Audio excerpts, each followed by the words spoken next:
Hello friends, आप सभी का लर्निंग सपोर्ट में बहुत स्वागत है। लर्निंग सपोर्ट में ही नहीं, 10th स्टैंडर्ड में भी आप सभी का स्वागत है। 10th स्टैंडर्ड सभी के लिए कितना इम्पोर्टेंट है ये हम सब जानते हैं। और इस दौर में जब पैंडमिक चल रहा है, सभी कुछ ऑनलाइन हो रहा है, स्कूल ऑनलाइन, ट्यूशन ऑनलाइन, तो एक दूसरे को सपोर्ट करना बहुत ज़रूरी हो जाता है। लर्निंग सपोर्ट का आप सभी के लिए 100% सपोर्ट है। अगर आपको किसी भी सब्जेक्ट में डिफ़िकल्टी हो तो आप कमेंट करके बताइए, मैं जल्दी से जल्दी उस टॉपिक पे वीडियो बनाने की कोशिश करूँगी।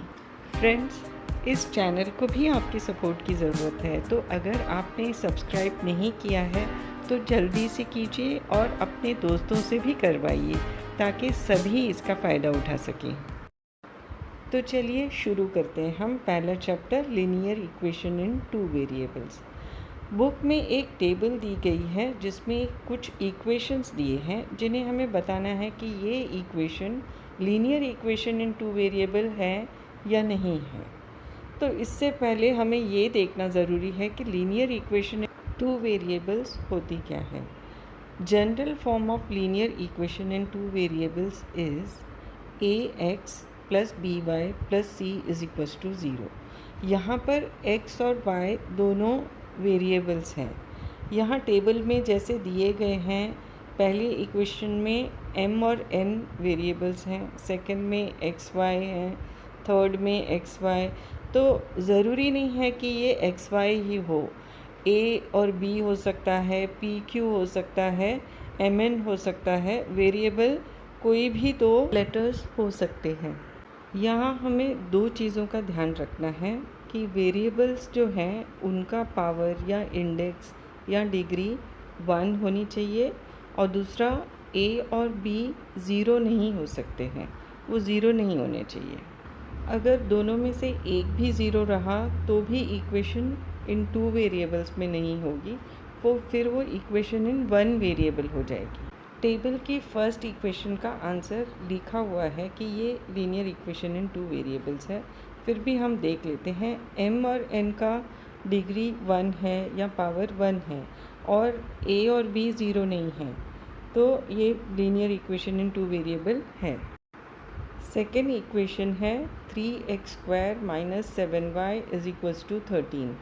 यहाँ पर x का पावर 2 है, तो ये लीनियर इक्वेशन इन 2 वेरिएबल्स नहीं हो सकती क्योंकि इसका पावर 1 से ज़्यादा नहीं होना चाहिए। थर्ड इक्वेशन है √2x minus √5y is equals to 16। यहाँ वेरिएबल्स x और y का पावर 1 है या डिग्री 1 है और a और b ज़ीरो नहीं है, तो ये लीनियर इक्वेशन इन 2 वेरिएबल्स है। इक्वेशन 4 है 0x plus 6y minus 3 is equals to 0।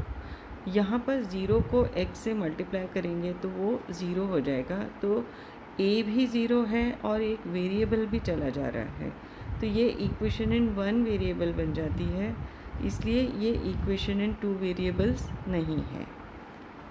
Fifth equation है 0.3x plus 0y minus 36 is equals to 0।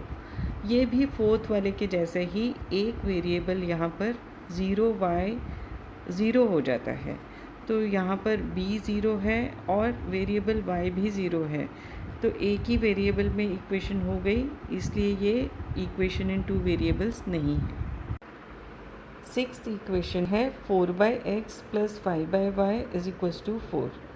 यहाँ पर अगर 1/x को हम u लें, 1/y को v लें, तो ये इक्वेशन बन जाएगी 4u plus 5v is equals to 4, और ये लीनियर इक्वेशन इन 2 वेरिएबल्स है क्योंकि इनकी डिग्री वेरिएबल्स u और v की 1 है और a और b ज़ीरो नहीं है।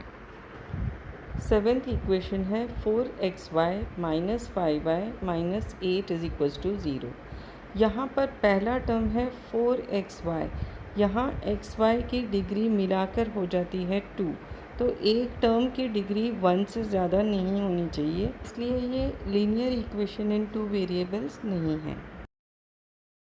आपके लिए एक बहुत छोटी सी टेस्ट है, is 2x plus 9y square is equals to 12 a linear equation in 2 variables?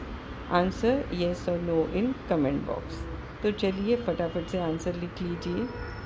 तो इस वीडियो को हम यहीं पर ख़त्म करते हैं। बहुत जल्दी मिलेंगे हम पहली एक्सरसाइज के साथ। Thank you for watching.